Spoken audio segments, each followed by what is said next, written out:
www.attableek.com, the reviver of Iman. Alhamdulillah wa kafa wa salamun ala ibadihi alladhina istafa, amma ba'd. A'udhu billahi minash shaitanir rajim.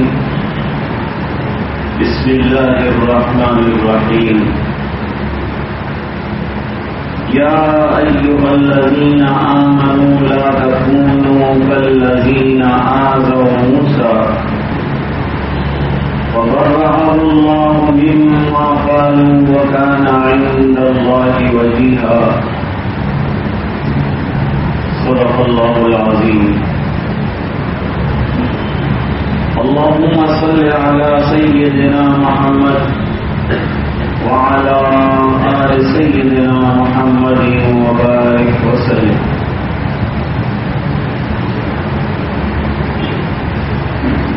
جناب رسول اللہ صلی اللہ علیہ وسلم کی سیرت مقدسہ کو سمجھنے کے لیے صحابہ کرام کی زندگیوں کو سمجھنا ضروری ہے. بغیر اسوہ صحابہ کے معلوم کیے ہوئے اسوہ نبی صلی اللہ علیہ وسلم کا معلوم کرنا دشوار ہے. اس کی وجہ یہ ہے کہ سب سے زیادہ آپ صلی اللہ علیہ وسلم کے قریب تر رہنے والے یہ حضرات صحابہ کرام ہیں. انہوں نے سرکار کے لیل و نہار اور شب و روز کو بہت قریب سے اور بہت اچھی طرح سے اور بہت غائرانہ طور پر دیکھا ہے. اس بنا پر سرکار کی سیرت کو جتنا ان حضرات نے سمجھا بغیر ان حضرات کے سمجھے ہوئے ہم جیسوں کا سیرت پاک کو سمجھنا مشکل ہے. ہم تو سیرت کے نام پر صرف اتنا سمجھے ہیں کہ روشنیاں جلائی جائیں، ڈنڈے لگائے جائیں. ہم نے یہ سمجھا ہے کہ سیرت اسی کا نام ہے. ایک صاحب کہہ رہے تھے کہ خوب روشنیاں کرو تو قبر میں روشنی ہوگی. قبر میں روشنی اعمال سے ہوگی، سنتوں کے نور سے ہوگی، قرآن کی تلاوت سے ہوگی، نمازوں کے ذریعے سے ہوگی. صرف کمکمے جلانے سے قبر میں روشنی کا ہونا حدیثوں میں نہیں ہے. میں نے پوچھا تھا کہ روشنی جلاتے کیوں ہیں؟ بتایا کہ سرکار کو یاد کرتے ہیں اور خوشی مناتے ہیں. میں نے کہا ہم کو معلوم ہونا چاہیے کہ غیروں کی خوشی میں اور مسلمان کی خوشی میں فرق کیا ہوتا ہے. ہم کو جب خوشی دی گئی ہے تو عمل دیے گئے ہیں. عید کے موقع پر خوشی دی گئی، نماز پڑھائی، روزانہ ایک تکبیر سے شروع کرتے تھے تو 6 زائد تکبیریں دی ہیں. جیسے لوگوں کو معلوم ہو جائے کہ ہمارے پیارے نبی آقا محمد رسول اللہ صلی اللہ علیہ وسلم کی ولادت ہوئی ہے اس مہینے میں. یہ چراغوں کے ذریعے سے بتانے سے بہتر ہے عمل سے بتائیں، اپنے اخلاق سے بتائیں. آج دنیا کو اپنے اخلاق پیش کرنے کا وقت ہے. سرکار کے اخلاق کی تعلیمات کی روشنی کو عام کیا جائے. سرکار کی زندگی کو لوگوں کے سامنے لایا جائے. ایسے نبی کی سیرت جس کے گھر میں زندگی پر چراغ نہیں جلا، چراغ جلا کر نہیں سمجھا سکتے. میرے آقا کے گھر میں تو پوری زندگی چراغ جلا نہیں، اور ان کے بعد والے جو ہیں 12 دن تک چراغ جلا کر کیا حضور پاک صلی اللہ علیہ وسلم کی سیرت بتانا چاہتے ہیں. کریم نے اعلان ہے کہ تمہاری لیے نمونہ ہے حضور پاک صلی اللہ علیہ وسلم کی عملی زندگی. تمہاری ذاتوں سے اور تمہاری باتوں سے نبی کو تکلیف نہیں پہنچنی چاہیے، آقا کو دکھ نہیں ہونا چاہیے. صبح سے لے کر رات تک جائزہ لیجیے کتنے اعمال ایسے ہیں جو ہمارے آقا کو دکھی کرنے والے ہم سے صادر ہوتے ہیں. مثال کے طور پر نماز میں کوتاہیاں. نمبر 2، نماز کی سنتوں میں کوتاہیاں. نماز کے 5 سنتوں کے اندر فرض کی کوتاہیاں. اور خود 24 گھنٹے کی زندگی میں جو سنتیں ہمیں زندگیوں میں اپنانے کا آقا کی طرف سے حکم ہے اس میں کوتاہیاں. یہ کمزوریاں جب تک ہمارے اندر سے دور نہیں ہو جاتی ہیں، اور میں کہا کرتا ہوں کہ نماز آپ پڑھتے ہیں تو مسجد میں پڑھتے ہیں، اپنے لوگ دیکھتے ہیں، غیروں کو تو معلوم نہیں ہوتا. اس وقت دنیا میں سب سے زیادہ مسلمانوں کو آتنکوادی، دہشت گرد، بد اخلاق کہا جا رہا ہے. ہم کو اپنے کردار سے یہ ثابت کرنا ہے کہ ہم دہشت گرد نہیں ہیں بلکہ ایک نبی برحق صلی اللہ علیہ وسلم اور امن پسند نبی کے امن پسند پیروکار ہیں. سلامتی اور امن کی ہماری تعلیم ہے اور نورانی پیغامات ہیں جو حضور پاک صلی اللہ علیہ وسلم نے ہم کو دیے ہیں. تو وہ دوسروں کے ساتھ ہمارے اخلاقی برتاؤ کے ذریعے سے سامنے آ سکتا ہے. ہماری نماز سے سامنے نہیں آئے گا، حالانکہ عبادت تو ضروری ہے جو اپنے درجے میں ہم کریں گے، لیکن غیروں کے سامنے جو چیز آئے گی وہ ہمارے اخلاق ہے. اور اس کے علاوہ کوئی دعوت کا اور راستہ نہیں ہے کہ غیروں کے سامنے پیش کی جائے. اللہ تعالیٰ قرآن کریم میں فرما رہے ہیں، اے ایمان والو، تم ان لوگوں کی طرح سے نہ ہونا جنہوں نے حضرت موسیٰ علیہ السلام کو ان کی زندگی میں باوجود اس کے کہ وہ نبی کا دم بھرتے تھے، نبی کے مت والے تھے، پھر بھی پریشان کیا، ایذا پہنچائی. بنی اسرائیل والے جو ہیں وہ مسلمانوں کے ساتھ بہت مشابہت رکھتے ہیں. ان پر بھی کتاب اتری، ان کے نبی پر بھی کتاب اتری، ہمارے نبی پر بھی کتاب اتری. ان کے یہاں 2000 انبیاء کرام آئے، بنی اسرائیل میں یکے بعد بھی گئے، اور بنو اسماعیل میں محمد الرسول اللہ صلی اللہ علیہ وسلم سردار انبیاء اور سردار انبیاء بن کر آئے ہیں. احکام ان کے یہاں بھی ہیں، احکام ہمارے یہاں بھی ہیں. مسائل ان کے یہاں بھی تھے، مسائل ہمارے یہاں بھی ہیں. اور حدیثوں سے پتہ چلتا ہے کہ مسلمان قدم بقدم چلیں گے بنی اسرائیل اور یہود کے. اس لیے مثال دی تو یہ تھی کہ تم جیسے موسیٰ علیہ السلام کی قوم نے موسیٰ کو پریشان کیا، اب یہ پریشان کرنا جسمانی ایذا نہیں، جسمانی ایذا سے زیادہ روحانی ایذا پہنچانا، باتیں ایسی کرنا جس سے نبی کے مشن پر اثر پڑتا ہو اور نبی کے طریقوں کی خلاف ورزیاں سامنے آتی ہوں. ظاہری بات ہے کہ ایک بیٹا اگر باپ کی کہی ہوئی باتوں کے خلاف عمل کرے گا تو وہ باپ کو مار تو نہیں رہا ہے، لیکن دکھ جو پہنچا رہا ہے وہ اس سے بھی بڑا ہے کہ اس کے منشے کے خلاف کر رہا ہے. سرکار جو شریعت مقدسہ لے کر آئے، آپ کے منشے کے خلاف جو بھی زندگی گزاری جاتی ہے وہ سرکار کو دکھی کرنے والی ہے. اور آپ صلی اللہ علیہ وسلم کے دربار میں امت کے اعمال جو ہیں وہ پیش کیے جاتے ہوں گے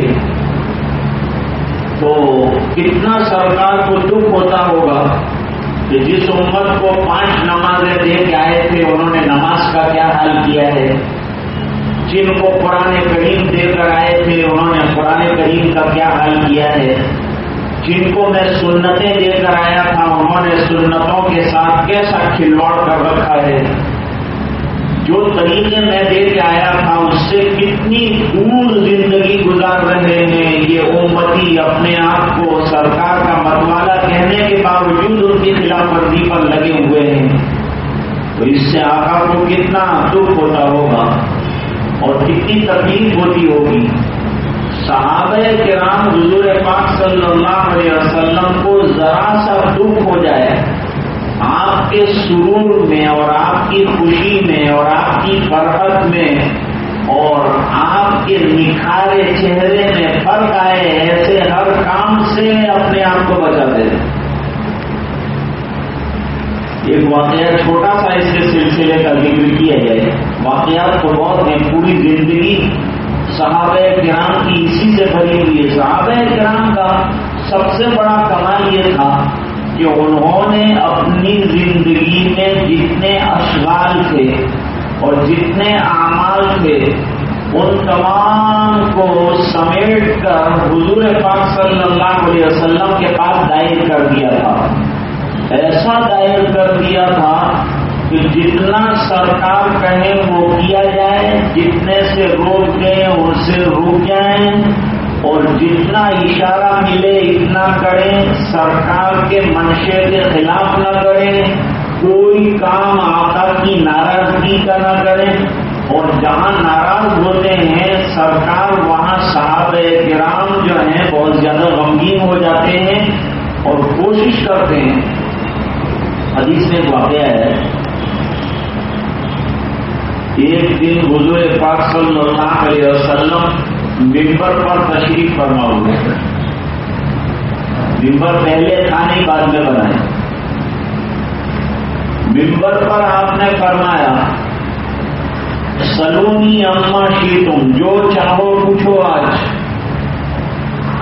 صحابہ کرام یہ سمجھے کہ آج سرکار بہت خوش ہیں اور چاہتے ہیں کہ ہم ہر طرح کے سوالات کریں، پہلے سرکار کا منشا سمجھے نہیں،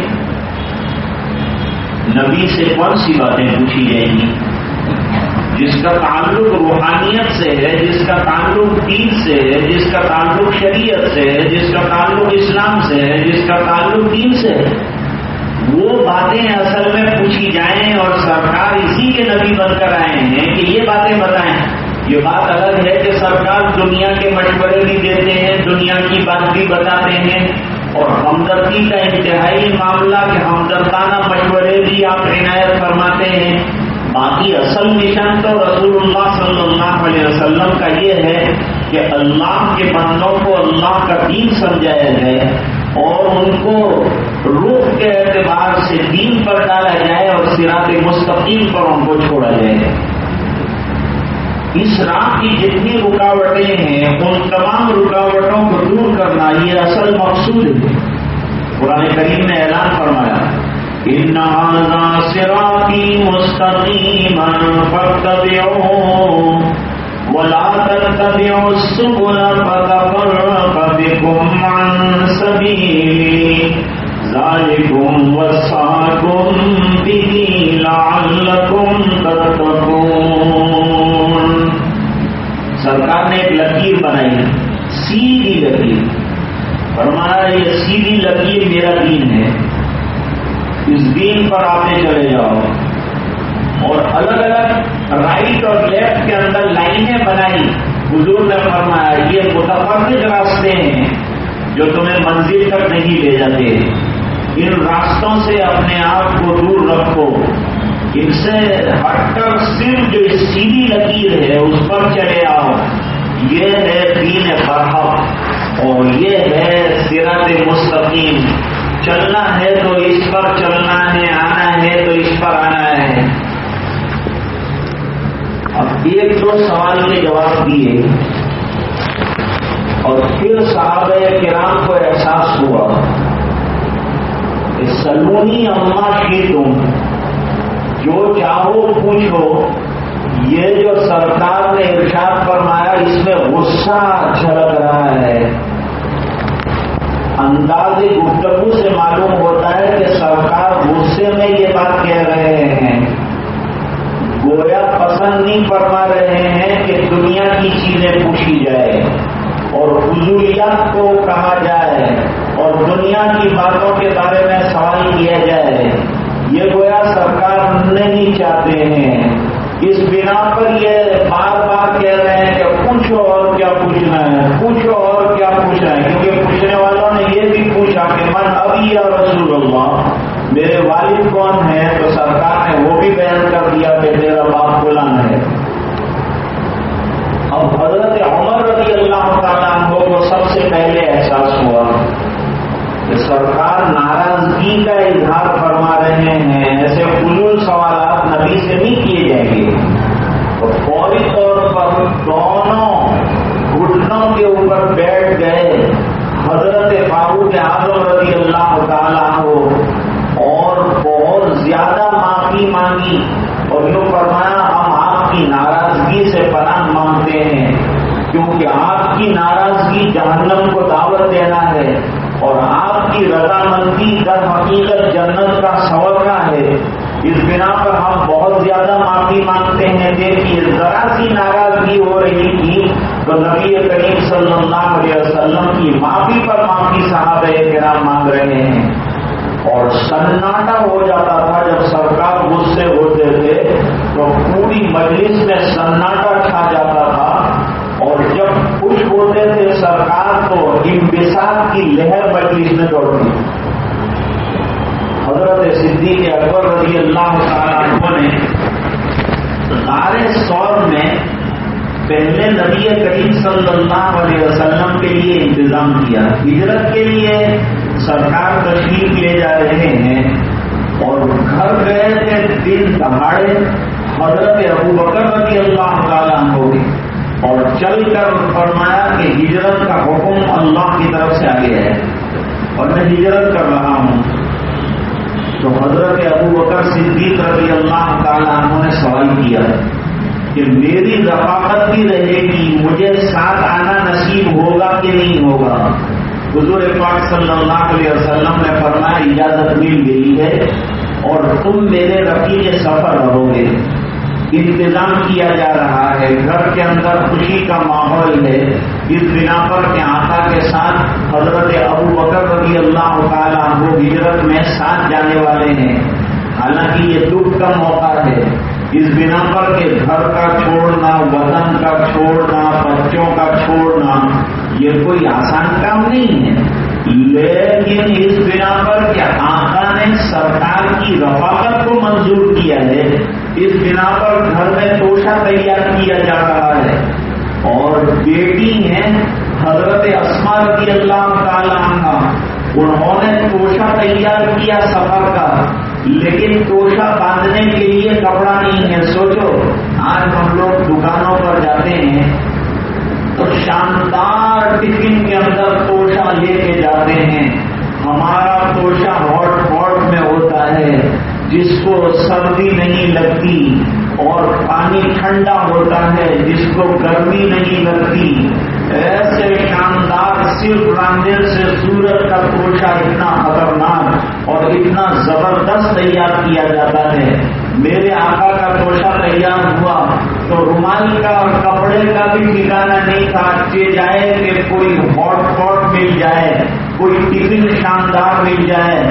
حضرت اسماء رضی اللہ تعالیٰ عنہ نے اپنا دوپٹہ اتار دیا، دوپٹے میں 2 ٹکڑے کر دیے. ایک ٹکڑا اپنی حیا کے جادے کے طور پر سر کے اوپر رکھا اور دوسرے ٹکڑے میں توشہ آقا کا اور حضرت ابو بکر صدیق رضی اللہ تعالیٰ عنہ کا رکھ دیا. اس کو پیک کر دیا، بند کر دیا اور سفر شروع ہوا. صدیق اکبر رضی اللہ تعالیٰ عنہ غار ثور کے کنارے پر پہنچے ہیں. کتابوں میں پہلی آسمانی کتابوں میں لکھا تھا کہ نبی مکے سے چلے گا، ایک غار کے اندر آرام کرے گا، پھر کھجوروں والے علاقے میں وہ ہجرت کرے گا. سرکار اسی کی طرف جا رہے ہیں. اس بنا پر اب جو ہے غار تو کوئی ظاہری بات ہے کہ ہوٹل کا بیڈ روم تو ہے نہیں کہ ہم نے چابی لے لی اور کھول دیا اور جا کر پیر لمبے کر کے لیٹ گئے. آج تو جو لوگ ہوٹلوں کے سفر کرتے ہیں وہ ہر چیز دیکھتے ہیں کہ کیا کمی اس کے اندر رہ گئی ہے, ہمارے آرام میں کیا نقصان رہ گیا ہے. اور آقا نے اتنا لمبا سفر امت کے لیے کیا ہے اور ہمیشہ کے لیے چھوڑا ہے اپنے وطن عزیز کو. اور وطن عزیز بھی ایسا معمولی نہیں تھا, بلکہ وطن کا عالم یہ تھا کہ ادھر آپ کی ولادت کی جگہ ہے, ادھر قرآن کریم اترنے کا پہلا مقام ہے, ادھر بیت اللہ ہے جہاں انبیاء کرام کے قدم آئے ہیں, اس کا اطراف ہے جہاں انبیاء کرام کے قدم آئے مبارک آئے ہیں, جہاں اولیاء کرام آئے ہیں, جہاں اسفیاء آئے ہیں. اور قیامت تک یہ سلسلہ جو ہے وہ جاری رہنے والا ہے. ایسے پیارے علاقے کو چھوڑنا ظاہری بات ہے کہ کتنا دشوار ہے, لیکن غار ثور میں صفائی کی ہے.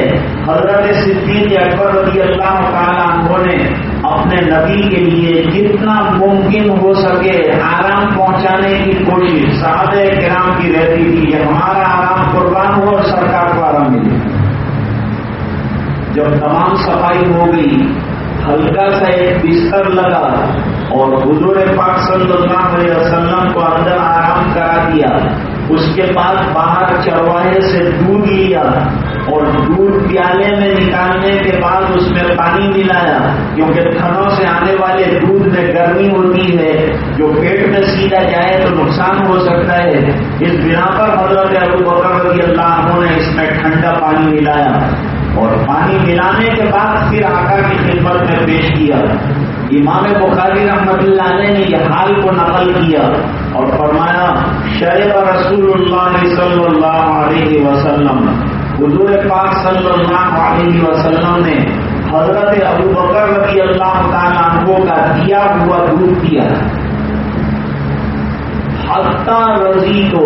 اور حضرت ابوبکر رضی اللہ تعالیٰ عنہ کھڑے رہ کر دیکھ رہے ہیں دو ہاتھ باندھ کر کہ سرکار پیاسے بھی ہیں اور سرکار بھوکے بھی ہیں.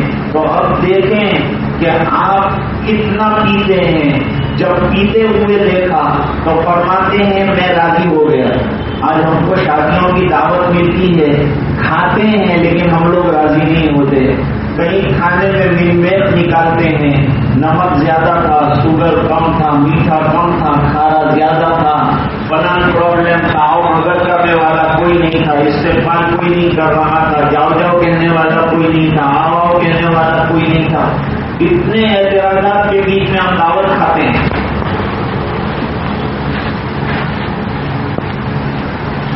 اور یہاں عالم یہ ہے کہ لے دے کر ایک دودھ کا پیالہ ہے اور وہ حضور پاک صلی اللہ علیہ وسلم پی رہے ہیں.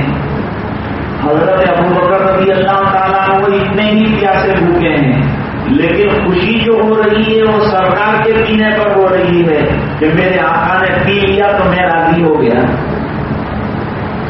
اب بیٹھ گئے غار میں, اور غار میں بیٹھنے کے بعد پھر آپ کا سر مبارک جو ہے وہ گود میں اپنی رکھا, حضور کو آرام ملے. سامنے ایک سوراخ نظر آ رہا تھا تو خطرہ اور خلجان لگ رہا تھا کہ یہ سوراخ سے کوئی جانور نکل کر سرکار کو ایزا نہ دے دے. تو ظاہری بات ہے کہ وہ اپنا انگوٹھا وہاں رکھیں گے تو سب سے پہلے ایزا اور تکلیف دے گا جانور تو حضرت ابوبکر کو ہوگی. فرمانے منظور ہے مجھے یہ ایزا. اور ہوا بھی ایسا ہی کہ جب آپ صدیق اکبر رضی اللہ تعالیٰ عنہ نے انگوٹھا رکھا تو اندر ایک موذی جانور برسوں سے حضور کی زیارت کا منتظر تھا. حضرت عیسیٰ علیہ السلام کے زمانے کا جنات اس شکل میں یہاں غار کے اندر رہ رہا تھا اور انتظار کر رہا تھا, کیونکہ اس کو حضرت عیسیٰ علیہ السلام کے ذریعے سے پتا چلا تھا کہ کتاب میں لکھا تھا کہ وہ فلاں غار کے اندر آرام کریں گے 3 دن رات کے لیے, تب تیری ملاقات بھی ہو جائے گی اور زیارت بھی نصیب ہو جائے گی نبی آخر الزمان کی. اب یہاں عالم یہ ہے کہ زیارت کا جب موقع آیا تو کھڑکی بند کر کے رکھی ہے اور ویژن بالکل بند کر کے رکھا ہے. اس بنا پر وہ اندر سے ڈنک لگا رہا تھا کہ آپ اپنا انگوٹھا ہٹا دیجیے, مجھے ایک لمحے کے لیے دیدار رسول کر لینے دیجیے. لیکن یہاں بھی محبت اور عشق کا تقاضا یہ ہے کہ آقا کو تکلیف نہیں پہنچ جائے, اس بنا پر اس کا راستہ بند کر کے رکھا ہے. برداشت کرتے کرتے آنکھوں سے آنسو نکلے اور ایک آنسو کا قطرہ سرکار کے رخ انور پر گرا, جس کے نتیجے میں آپ کی آنکھ کھل گئی. پوچھا کہ رو رہے ہو؟ جی ہاں, رو نہیں رہا ہوں بلکہ دکھ برداشت کر رہا ہوں, ایک تکلیف جو لگاتار جھیل رہا ہوں اس کی وجہ سے یہ آنسو آ گئے ہیں آنکھوں میں. کیا ہو رہا ہے؟ تو جواب دیا کہ ایک موذی جانور لگاتار ڈنک لگا رہا ہے اس دل سے جہاں میں نے اپنا انگوٹھا لگا رکھا ہے. اس بنا پر اتنا زہر سرایت کر گیا ہے کہ اب میرے جسم میں اڑن اور درد پیدا ہو گیا ہے, اور وہ قلب کی تکلیف اتنی ہے کہ جس کی وجہ سے میں نے جو ہے برداشت کرتے کرتے وہ غم آنسوؤں میں وہ درد ڈھلک گیا ہے. حضور پاک صلی اللہ علیہ وسلم نے فرمایا تو مجھے پہلے جگہ دے دے. یہ جملہ سنیے جو آج کی تقریر کا خلاصہ ہے کہ حضرت صدیق اکبر رضی اللہ تعالیٰ عنہ نے فرمایا کہ میرے ماں باپ آپ پر قربان ہوں, میں نے اس بنا پر انگلا نہیں ہٹایا, انگوٹھا نہیں ہٹایا کہ میرے محبوب کی نیند میں خلل نہ آ جائے. میں نے آپ کو اس لیے نہیں جگایا کہ آپ کی نیند میری زندگی سے بھی زیادہ قیمتی ہے. اس بنا پر قربانی دیتے ہوئے برداشت کرنا غم کا مجھے منظور رہا, لیکن آپ کی نیند میں خلل آئے مجھے منظور نہیں رہا. شاید کہتا ہے تیری ہر بات گوار آگے مگر شیور دیں, جس میں توہین وفا ہو مجھے منظور نہیں. یعنی مجھے جتنی بھی تکلیف پہنچ جائے, غم پہنچ جائے, کوئی بات نہیں. اور کسی لکھنے والے نے بہت اچھی بات لکھی کہ مرحوم اقبال کی مغفرت کے لیے یہ شعر کافی ہے. ہم لوگ اپنی ذاتوں سے اپنی باتوں سے آقا کو کتنا دکھ پہنچاتے ہیں, ہم کو معلوم بھی نہیں ہوتا کہ ہماری اس بات سے کتنی آقا کو تکلیف ہو رہی ہے, دکھ کتنا ہو رہا ہے, اس کا ہمیں پتہ نہیں چلتا, احساس نہیں ہوتا. اور یہ بہت بڑے دکھ کی بات ہے کہ آدمی کو احساس نہ ہو. ورنہ شاعر کہتا ہے وائی ناکامی متائے کارواں جاتا رہا, اور کارواں کے دل سے احساس زیاں جاتا رہا. کارواں لٹ جائے چلو وہ تو کوئی بات نہیں, لیکن قافلے کو اپنے لٹ جانے کا احساس ختم ہو جائے, یہ بڑا خطرناک مضمون ہے. اس بنا پر آج امت کو کم سے کم یہ احساس تو ہو کہ ہم سنتیں چھوڑ رہے ہیں, ہم سرکار کے طریقے سے بہت دور زندگی گزار رہے ہیں. حضرت مولانا یوسف صاحب رحمۃ اللہ علیہ کو پوچھا گیا تھا کہ حضرت آپ کہتے ہیں نکلو نکلو, بڑے نکلیں چھوٹے نکلیں, علماء نکلیں عوام نکلیں مذکورات نکلیں, سب کو نکال کے آپ کیا کرنا چاہتے ہیں, کیا مقصد ہے آپ کا ان تمام کو نکالنے سے؟ جواب دیا کہ میں یہ تمام کو اس لیے نکال رہا ہوں کہ محنت کے ذریعے کم سے کم 313 نہتھے صحابہ کرام جو تیار ہوئے تھے وہ بدر کے اندر جمع ہوئے تھے اور لائے گئے تھے, جنہوں نے اپنی جانیں ہتھیلی پر رکھ کر دین کے لیے قربانی دی تھی. ایسا ایک آدمی پیدا ہو جائے. یہ جو نکال رہا ہوں سب کو نکالنے کا مقصد میرا یہ ہے کہ ایک نفس قدسی ایسا پیدا ہو جائے جو یہ 313 کی طرح ہو. کتنے سالوں سے محنت کرتا ہوں لیکن ایسا ابھی تک ایک بھی فرد تیار نہیں ہوا. اور یوں فرمایا کہ میں بھی اس راستے میں کوئی حیثیت نہیں رکھتا. اندازہ لگائیے کہ دعوت کے اصل مشن کا مقصد کیا ہے وہ ہمارے سامنے ہے. اقبال کہتے ہیں اے غنی از ہر دو عالم من فقیر روز محشر عذر آئے من پذیر. یہ فارسی ہے، فارسی مرحوم ہو گئی، اردو کو آپ لوگ اپنانے کی محنت میں لگے. بہت اچھی بات کہہ رہے ہیں. کہتے ہیں کہ اے دونوں عالم کی عبادتیں کرنے والوں سے بے نیاز مولا، تو غنی ہے. یقیناً اللہ کی ذات غنی ہے اور بندے جتنے بھی ہیں سب محتاج ہیں. کوئی کتنا بھی طاقتور کیوں نہ ہو جائے لیکن وہ اللہ کے دروازے کا بھکاری ہے. اللہ قرآن میں فرماتے ہیں یا ایھا الناس انتم الفقراء الی اللہ واللہ هو الغنی الحمید. اے لوگو، تم اللہ کے دروازے کے بھکاری ہو. تم اپنے آپ میں کتنے بھی بڑے کیوں نہ ہو جاؤ لیکن تمہیں گھسٹ کر اور لپٹ کر اگر آنا ہے تو میرے دروازے پر آنا ہے. جیسے انسان کتنا بھی بھاگ رہا ہو، دوڑ رہا ہو، لیکن ملک الموت کہتا ہے کہ آنا تجھے میری ہی طرف ہے. تیری تمام تر دوڑ بھاگ کا خلاصہ یہ ہے کہ تو موت کی طرف دوڑ رہا ہے. یہ بات الگ ہے کہ تیرے سامنے ایک مشن ہے، میں فلان جگہ جا رہا ہوں، میں فلان جگہ جا رہا ہوں. حقیقت میں تیرا ہر قدم تجھے عدم میں لے جا رہا ہے، تجھے موت کی طرف آگے بڑھا رہا ہے.